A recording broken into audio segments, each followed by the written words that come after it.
Hey guys, Courier Girl here, and I'm sitting out in the beautiful morning looking at the sun and listening to the birds and the traffic and all that. It's a great day. So, let's talk about the federal gas tax because that's been in the news lately.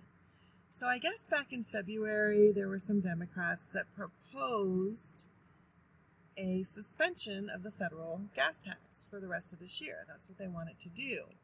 And kind of didn't go anywhere, and now it's being revisited. And I guess this week the Biden administration is supposed to think about it and let us know if that's something they want to do.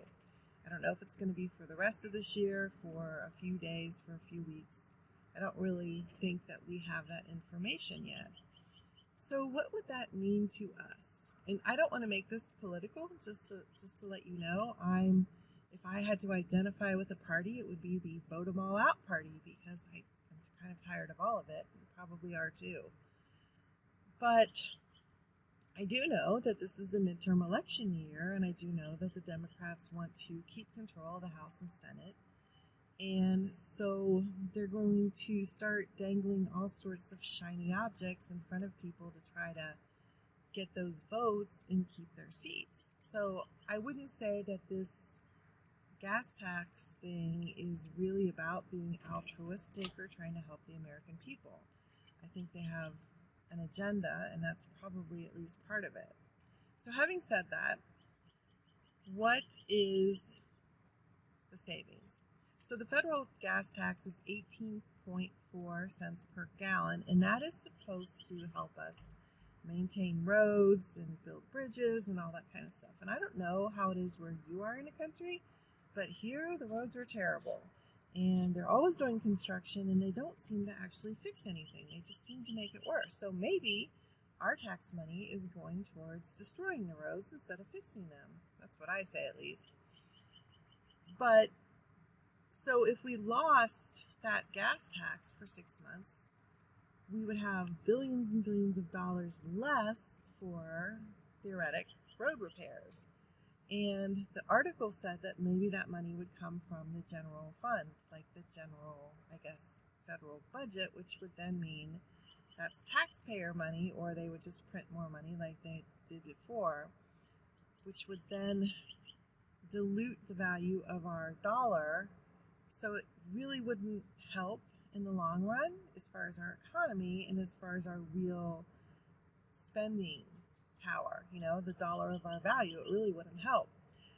But it would help at the pump, at least temporarily, kind of. So I figured it out, and I do about 15 gallons of gas a day. That's about what I average, a little bit more, a little bit less.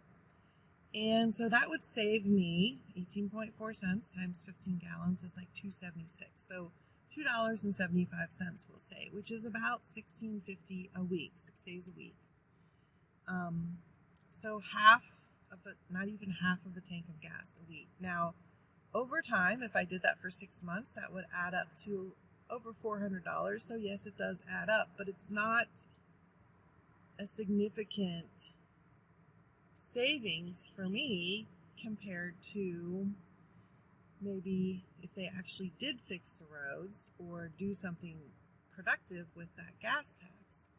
And also, that doesn't preclude gas from continuing to go up. So, okay, I saved $2.75 today, but then in a month, if gas has gone up another 20 cents, then our savings is gone. And at the end of the 6 months, if they put the gas tax back on, then it's just another 20 cents on top of whatever it is at that point. So, I don't know. I'm kind of mixed on it. How do you feel about it? Let me know in the comments. And the other thing is, what's it going to do to the courier companies we're working for? Especially the really big national ones. Are they going to say, okay, we gave you this little fuel surcharge, but now that the gas tax is cut, we're going to take that away, or we're going to cut it in half? In other words, is it really going to benefit you?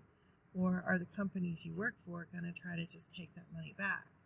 You don't know the answer to that. So here's what I would say. Of course, if they decide to do it, take it and be happy that you're getting a little bit extra off your gas. But do the other things that you need to do to make sure you are maximizing your fuel savings, like making sure that you have a fuel efficient car or that your car is as fuel efficient as it can be, it's well maintained, properly inflated tires, all that good stuff. You know the drill on that.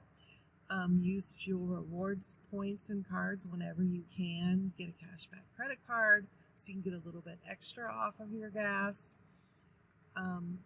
There's different apps that can help you find the lowest prices or even get you a little bit more cash back on top of everything else.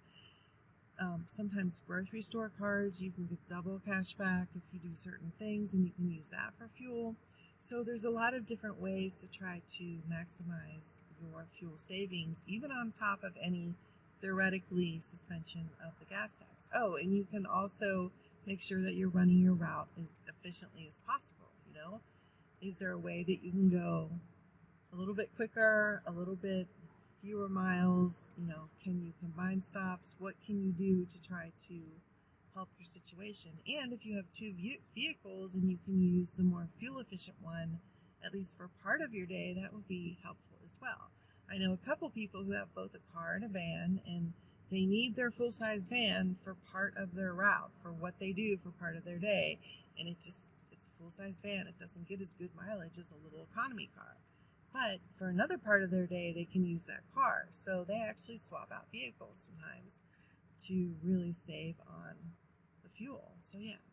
So anyway, I just wanted to talk about that. I'm mixed about the whole federal gas tax suspension thing and if it will really be that helpful to us in the long run. Again, let me know in the comments what you think. I just wanted to share this with you. Have a great day and see you on the road.